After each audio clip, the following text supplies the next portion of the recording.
өлең шығарып тастайын. Папа менен мамаға аямай баршамыз бірге бір шапалақ тастайын. Әкемізге шапалақ, мамамызға шапалақ. Екі жасқа әрдайым махаббат, құдаларға шапалақ. Аямаңыздар, нағашыға шапалақ, туыстарға шапалақ, достарға да шапалақ. Осы тойдың барысы ең әуелі бір Алланың арқасы. Біздің аға билесе, біздің аға билесе, осы тойың болмайды, Аяжан байға тимесе. Біздің аға қумаса, тамада да қумаса, осы тойың болмайды, біздің басқыдағы қанатымды тумаса. Барлығымыз бірге құттықтаймыз! Поздравляем! Орныңызға барыңыз!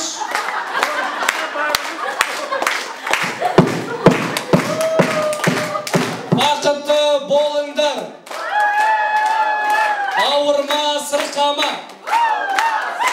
Былай істейікші, екі қолымызды өтініш ерінбей сәл жоғары көтерейік. Әкеміз бен анамызға тілек айтам, қолымды бір рет тастай, бір-ақ рет шапалақ соғыңыздар. Неужели 100 адамнан қатты бұл? Әкеміз бақытты болсын.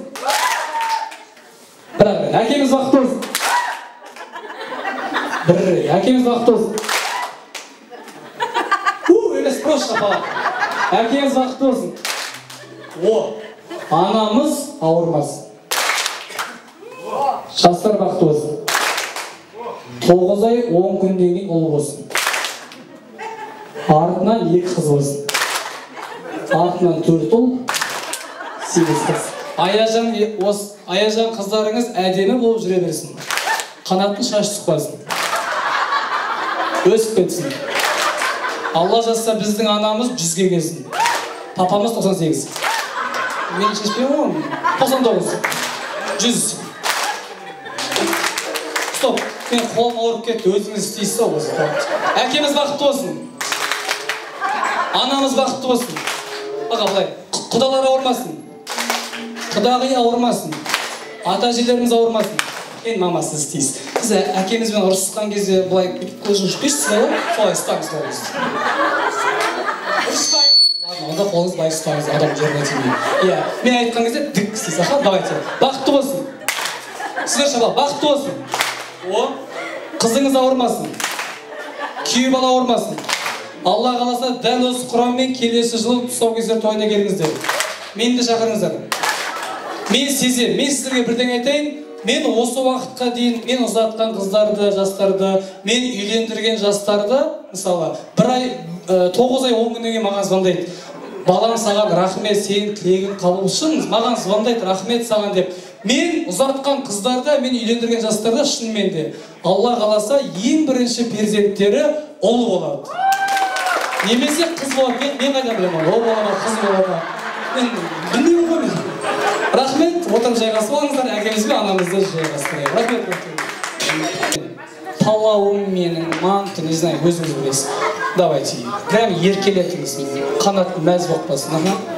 Лагманым. Лагманым. Неге шапалақ соқпайсыздар? Лагманым дейді.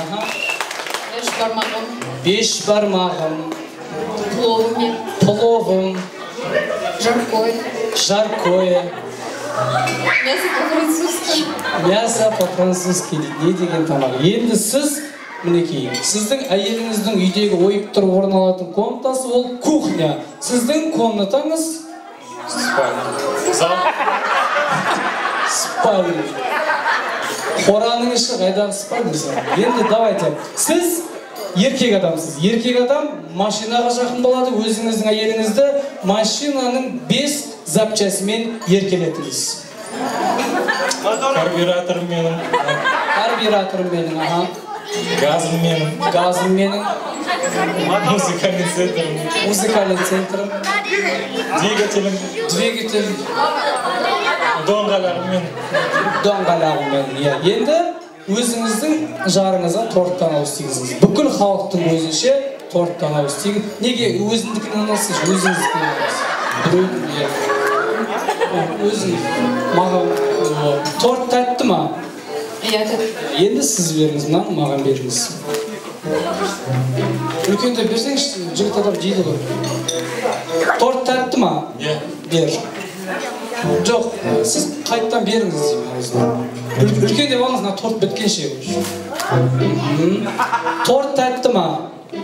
Бер. Айжан, бергенде бер. Торт тәтті ма? Бер.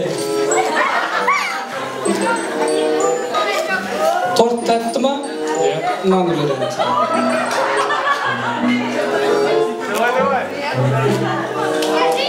Торт тәтті ма? Бер. Торт тәтті ма? Бер. До конца. Торт тәтті ма? Бер.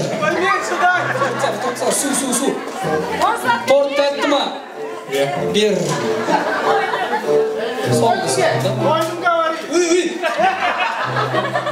Жақсы, рахмет. Енді сізге сұрақ. Арыстансыз ба, қоянсыз ба? Қандай жануарға өзіңізді теңеуші едіңіз? Арыстан. Папасыз өзіңізді қандай неге теңейсіз жануарға? Арыстансыз ба, қоянсыз ба? Арыстан. Арыстансыз ба, қоянсыз ба? Қоям. Кішкентай қоян. Қараңыздар. Аң патшасы Арыстан өзінің әйелінен басқа ешқандай жануардан қорықпайды. Әйелінен қорқатындарды біз арыстан дейміз. Арыстансыз ба? Иә. Айттым ба? Арыстансыз ба, папа? Иә. Бәріміз арыстанбыз. Енді осы ғой бір Алланың жебегені, осы ғой бір Құдайдың демегені. Аллаға шапалақ соғыңыздар, алдарыңызда қазіргінің Қыз Жібек пен Төлеген деп жастарды